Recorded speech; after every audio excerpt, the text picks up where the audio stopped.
Bonjour, bienvenue dans le 3e épisode des tutos de la Biblio dans le cadre de la fête de la science. Aujourd'hui, nous nous lançons dans la chimie et nous allons réaliser du slime.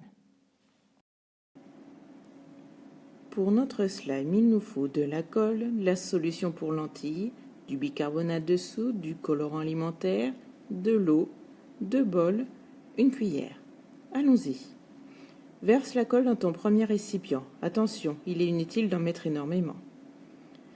Ajoute quelques gouttes de colorant et mélange. Tu peux en ajouter si tu trouves que la couleur est trop douce.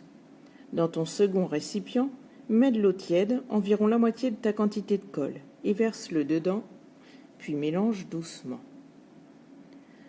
Dans ton second récipient, maintenant vide, ajoute 20 ml de solution pour lentilles et une bonne cuillère à café de bicarbonate et mélange pour qu'il fonde.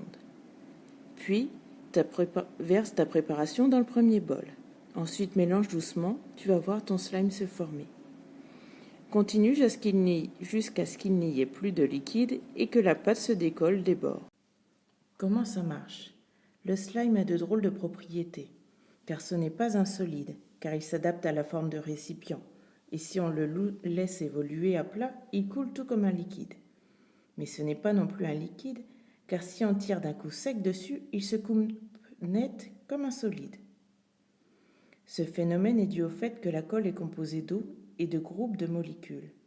Lorsque la colle sèche, l'eau s'évapore et les groupes de molécules se soudent les uns aux autres.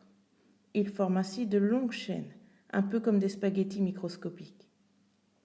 Ces chaînes sont reliées entre elles par des sortes de ponts constitués d'atomes provenant du borax, qu'on a obtenu en mélangeant de la solution pour lentilles et du bicarbonate. Certaines de ces liaisons chimiques sont solides et d'autres beaucoup moins. Lorsqu'on étire le slime lentement, les chaînes glissent les unes sur les autres, tout en restant reliées entre elles. Si on tire d'un coup sec, les liaisons les plus faibles se brisent et le slime se coupe en deux. Voilà, vous savez tout maintenant.